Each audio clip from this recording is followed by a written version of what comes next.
Practice community, welcome to this week's Monday message. This month, we are exploring boundaries and all the ways in which they show up in ourselves, all the ways in which we want them to show up in relationship to others, and also relationship to important parts of our life, like our business or our work or our health or our relationships, and on it goes.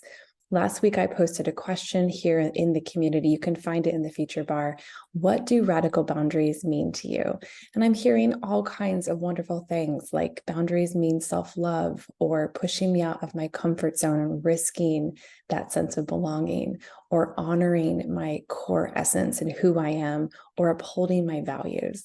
And I couldn't agree more. And so if you want to answer that question, I hope you'll go find it and engage with it.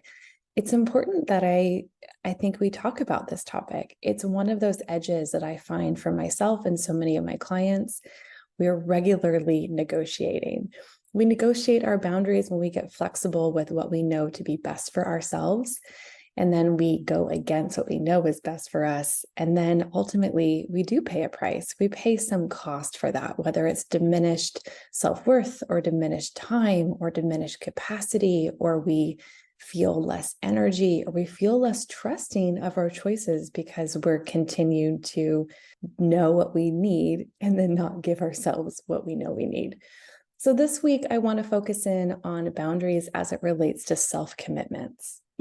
A commitment is a non-negotiable task, and you have commitments all over your life, as do I, but think about the ones that are non-negotiable, and not just the ones that we say are non-negotiable, but the ones we actually act on as non-negotiable.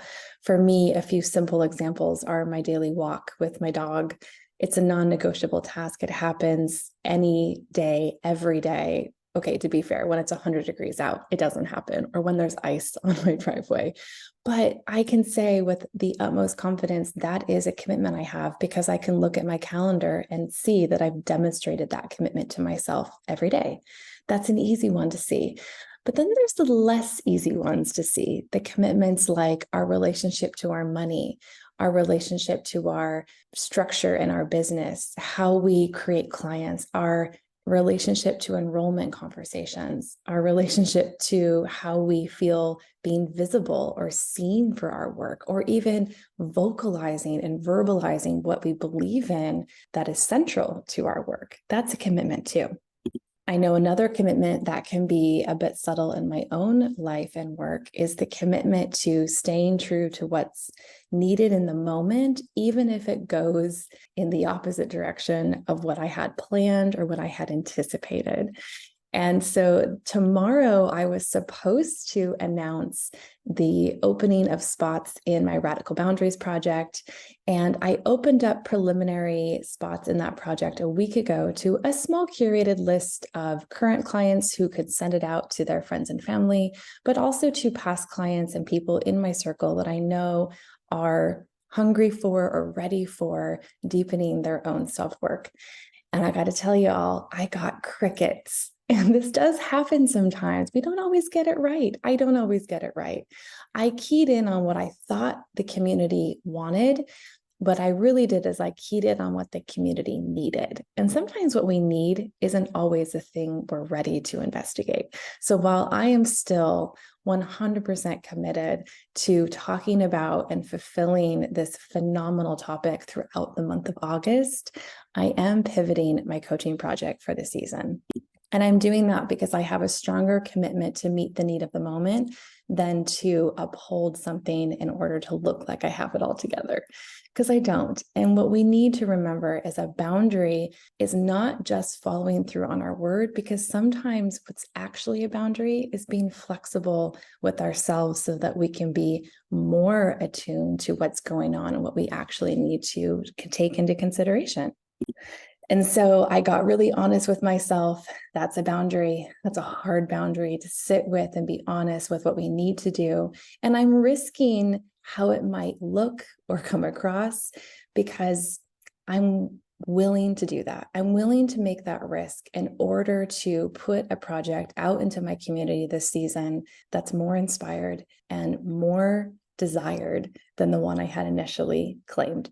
So if you ever find yourself in your own business making a decision that you felt committed to and you were going to uphold that decision no matter what, and you find that the energy goes out of it, or it just doesn't feel right, or for me, it was a gut moment, I knew within hours that it was not the right call, we can take a different turn. You're allowed to do that. You have permission to get flexible and pivot. And that's exactly what I'm doing. That's my commitment. Again, meeting the need of the moment. That's a boundary for myself.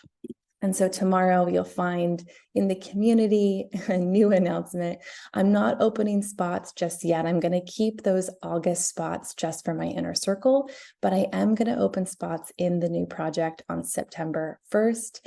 I'm going to send that invitation out sooner than later. And so tomorrow, look here in the community so you can learn what the new project is. I'm actually really excited about it. And I think I got it. Well, we'll see, but I think I got it right this time. So look for that announcement tomorrow morning. Spots will open for September in probably a week. I'll send out that invitation. And then that project's going to run through the end of October. All right, y'all. Wherever your boundaries and commitments intersect this week, I hope you pay attention to what you need and what needs uphold your values, because that is one of the ways we demonstrate time and time again how good and worthy and loving we are of ourselves. All right, have a fabulous week here in the community, in your business, in your practice, in your beliefs, in your vision, in your dreams, and I'll see you back here tomorrow morning. Take care. Bye.